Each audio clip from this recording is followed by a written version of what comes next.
drop 'em. One hook and I'll rock 'em. One more and I'll stop 'em. Call the fighter, I'll lock 'em. Up 'em. If he reach, then I'll pop 'em. Street sweeper, I'll wash 'em. Homicide, come and chalk 'em. Drop 'em. One hook and I'll rock 'em. One more and I'll stop 'em. Call the fighter, I'll lock 'em. Up 'em. All right, the next topic we're going to discuss on Boxing Bros is, will we see Earl Spence versus Terrence Crawford in 2023? That's the next prediction we're going to make. And I'm starting off with Trill Dollar Bill. All ships have sailed. All ships have sailed. We're never going to get it. So you don't believe we're going to see it ever? I think guys is going to move up to 154 just to keep a belt at 147. I think one of them is going to keep a belt at 147.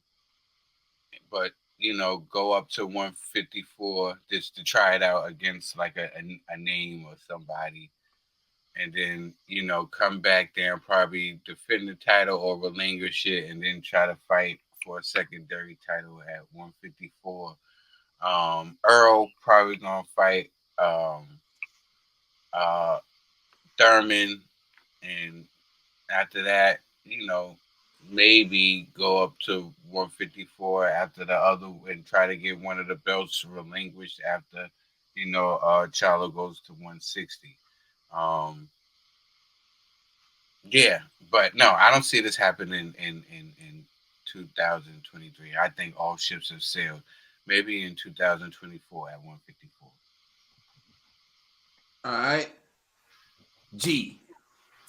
Nah, listen, man. Maybe this is wishful thinking, but I'm going to say yes. And the reason why is because it's too much pressure from the fans, from the boxing community. Like, they're literally holding up an entire division. Like, they have 147 held hostage right now. So they have to come to terms sometime within 2023. I know that Spence just got into a car accident, but he's all right. But I know he needs to recover a little bit. So we're not going to probably see it for the first 2 quarters. You know what I mean? But we're definitely going to see it. I'm going to say definitely no later than the fourth quarter of 2023. But it's definitely going to happen. The streets demand it. Yeah, and if you got a kid that's a jerk, hide your car keys. All right, TBE. If I agree with you, the ships are sailed, but I have a little faith that this happened like at the end of 2023, like where TC has realized he's blew the house and he ain't got nothing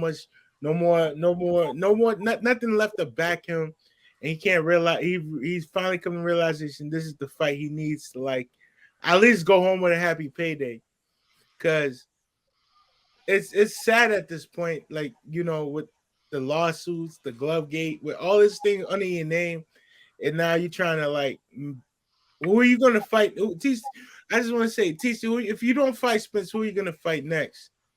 We don't know, but this could probably be one of the best fights of the year, and I want it to happen in 2023. So I'm saying, yes, this fight's gonna happen this year, and I hope it happens this year. And for the fans, we all been waiting for this for long, so we could silence noise, so we can have the TC better than Spence or Spence better than TC talk, and that'll be it. But they after this first fight, they gotta run it back. So let's go. Yo, I have zero faith in Terrence Crawford and Earl Spence fighting each other. As far as I'm concerned, I just wish they both give up the belts and let the division go on without them. Quite frankly, Earl Spence has fought and unified the belts, and I give him respect for that. What's left is Keith Thurman, and perhaps he's going to fight Keith Thurman.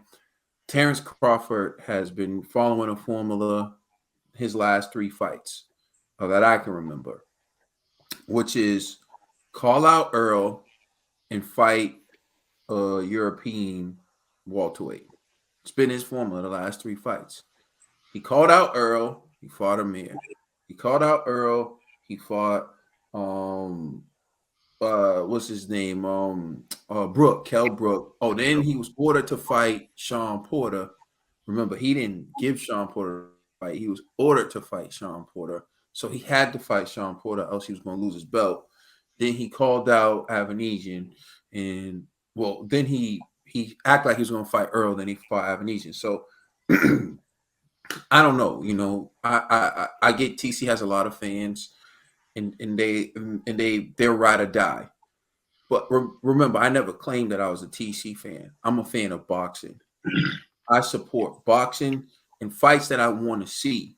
So me not paying to watch Terrence Crawford fight someone who I thought he was going to beat up anyway isn't hating. It's just smart. Why spend $40 on something when I already know the outcome? Then it's going to be practically impossible for Avanesian to win when he's already up against it with skills, and the commission is going to let TC fight with whatever gloves he wants. So, you know, the most exciting thing that even brought eyes to that fight was the glove gate, because many people just went to go see if TC's gloves were ripped that never would have even went to go check it out. So that's the most exciting thing about TC's fight is why was he allowed to continue with those gloves? There was no suspense.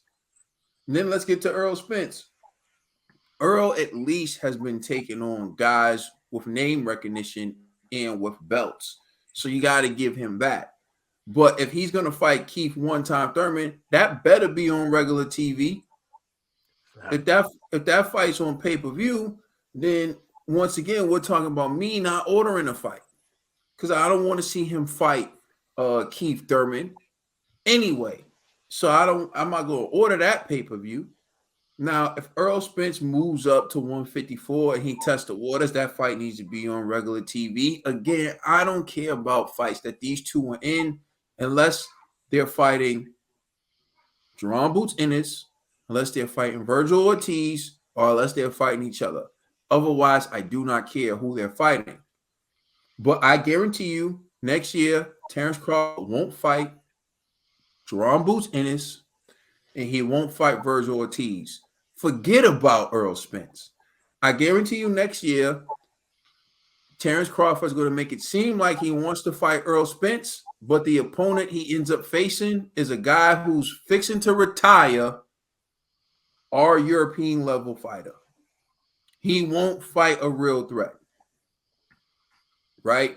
And it's funny how Sean Porter went from not being elite a few months before the fight with Terrence Crawford was announced to, Caden won't give him credit for beating Sean Porter. Back when I was trying to tell y'all Sean Porter was a solid fighter and one of the best at welterweight, y'all told me he was whack, he got a bunch of L. As soon as TC signed to fight him, that's when Sean Porter became something. He wasn't nothing. When Earl beat him, he was nothing. He was nothing when Thurman beat him. He was nothing when all the other guys beat him. It wasn't until after he was already beaten by all the other guys, the fight before he was ready to retire, that TC beat him, and that's when he became good. That's how y'all logic works. David Avanesian was knocked out in the 6th round. Go look it up. Kavalauskas already knocked out TC in the 6th round. I mean, not TC. Kavalauskas already knocked out Avanesian in the 6th round before. But when once Terrence Bud Crawford does it with them defective gloves, no one's touching Bud. No one's touching Bud. I got a Lauryn Hill lyric for y'all. Everything you do has already been done. That's TC. Everything he do has already been done. Everything. It's already been done. It's not special. If Terrence Crawford wants to impress me, the way to do it is to beat Earl Spence. In like manner, the same way for Earl Spence to impress me is to beat Terrence Crawford. Until they beat each other, I couldn't care less about what they do. But if they want to start doing something that's impressive, they can start by accepting a fight with Jerome Boots Ennis and beating him. And if they can't take that fight, they can start by taking a fight with Virgil Ortiz and beating him. I guarantee you, and I guarantee you next year, we won't see any of this. We won't see Terrence Crawford and Errol Spence fight each other. We won't see Terrence Crawford or Errol Spence fight Jerome Boots Ennis, and we won't see Terrence Crawford or Errol Spence fight Virgil Ortiz. So we're just wasting time. The welterweight division is dead in the water. The welterweight division sucks. And it sucks because the people at the top don't want to fight nobody. As far as I'm concerned, the whole welterweight division is dead. So you can call me a hater all you want to. That includes TC. I don't want to see him fight nobody unless it's those guys. I want to see Earl fight nobody.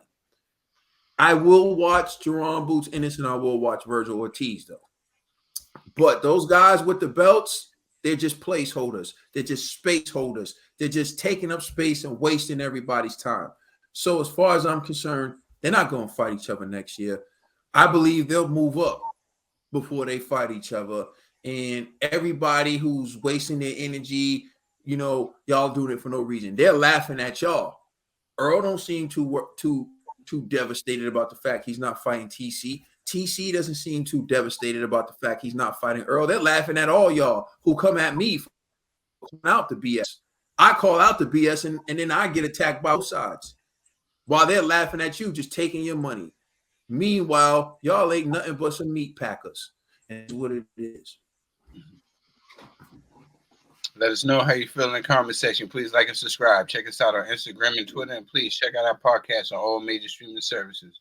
We are the Boxing Bros.